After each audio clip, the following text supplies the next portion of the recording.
Welcome back everyone. So বন্ধুরা, গত পর্ব পর্যন্ত আমরা আমাদের রিডাক্স ইউজ করে রিডাক্স ফ্রেমওয়ার্কটি ইউজ করে ফুটরেটটা পর্যন্ত করেছিলাম। ওকে, সো আজকে আমরা যে বিষয়টা করব সেটা হচ্ছে আমাদের ওয়েবসাইটে যদি আমরা একটা পেজ ক্রিয়েট করি, সিম্পলি অ্যাড নিউ থেকে একটা পেজ ক্রিয়েট করি পেজেসে গিয়ে। ওকে, এন্ড দেন ধরে নিলাম এটার নাম দিলাম কন্ট্যাক্ট আস, পাবলিশ করি। ওকে, এরপর আরেকটা কাজ করে নিই, যেটা না করলেও চলতো, আমরা এটাকে মেনুতে অ্যাড করে নিই। অ্যাপিয়ারেন্স থেকে মেনুসে যাই, দেন সিম্পলি কন্ট্যাক্ট আস থেকে add to menu. Okay, so এরপর আমি এটাকে সেভ এ ক্লিক করছি। এরপর আমি এটাকে রিলোড দিই। আর রিলোড দিয়ে আমি উপরে যদি যাই, দেখতে পাচ্ছেন যে কন্ট্যাক্ট আস পেজে চলে এসেছে। আমাদের কন্ট্যাক্ট আস পেজটার লেআউট আপনারা দেখতে পাচ্ছেন যে এরকম দেখাচ্ছে, আমাদের ব্লগের মধ্যে লেআউটটা যেমন ছিল সেরকম। ওকে, বাট আমরা চাচ্ছি না যে এরকম দেখাতে। ওকে, আমরা চাচ্ছি ব্ল্যাঙ্ক। আমরা যদি আমাদের ডেমো সাইটটাতে দেখি, আমাদের কন্ট্যাক্ট আসটা এরকম ব্ল্যাঙ্ক ফুল উইথ। সো সেটা কি করে করবো? সেটা করার জন্য সিম্পলি আমরা সবাই জানি কি করে করতে হয়। আমাদের এটা কন্ট্রোল হচ্ছে page.php থেকে। ওকে, সো সিম্পলি আমি এই থিমটার ভেতর ইজি কমার্স থিমের ভেতর নিউ ফাইল নিয়ে ক্রিয়েট করে দেব page.php। ওকে, এরপর এর ভেতর আমি index.php থেকে সবকিছু কপি করব, এরপর এখানে আমি পেস্ট করব। ওকে, এরপর আমি এখন যে কাজটা করব সেটা হলো আমি এটাকে ভিউ থেকে ওয়ার্ড র‍্যাপ করে দেই, এন্ড দেন এখানটাতে এই যে কন্টেইনারের ভেতর আমি রোর ভেতর থেকে সবকিছু কেটে দিচ্ছি। ওকে, রোর ভেতর থেকে আমি এটাকে সবকিছু কেটে দিচ্ছি। অলরাইট, কেটে দিয়ে এখানে আমি একটা পিএইচপি ব্লক নেব, সিম্পলি পিএইচপি শুরু এবং শেষ করব। এরপর এখানে কন্ডিশন নেব। সো কন্ডিশনটা মেইনলি আমি যদি একটু আমি এটাকে ইফ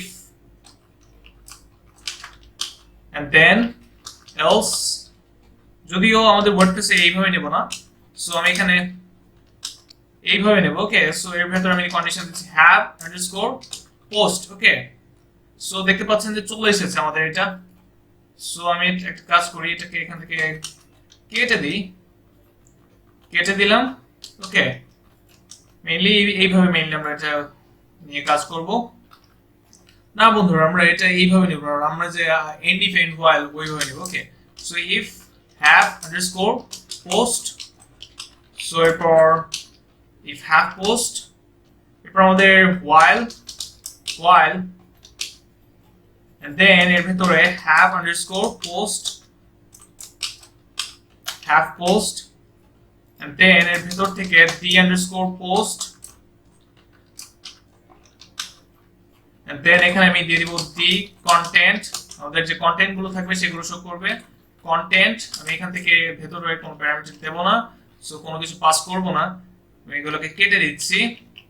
ওকে, এরপর আমি যে কাজটা করব সেটা হচ্ছে আমাদের এখানে অবশ্যই whileটাকে শেষ করতে হবে, এন্ড while। ওকে, এরপর আমি একটা else দেব, else দিয়ে এখানটাতে আমি যে কাজটা করতে পারি else এ, সরি বন্ধুরা, এখানে আমি কিছু একটা ইকো করে দেই, ইকো সরি নাথিং ফাউন্ড। ওকে, নাথিং ফাউন্ড। অলরাইট, এখানে আমি সেমিকোলন দেই এন্ড দেন এন্ড ইফ কমা দিয়ে এখানে সেমিকোলন দেই। অলরাইট বন্ধুরা, সো এখন আমি এটাকে একটু ইনডেন্ট করে দিলাম।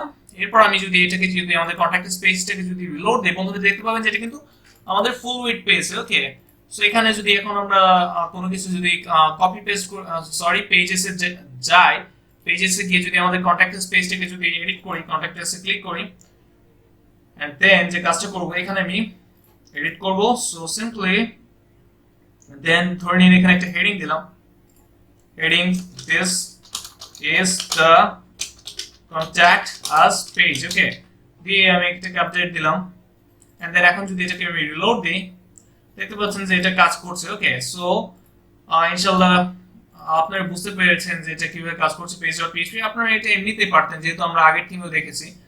সো বন্ধুরা, সবাই ভালো থাকবেন, সুস্থ থাকবেন, আমার জন্য দোয়া করবেন। আল্লাহ হাফেজ।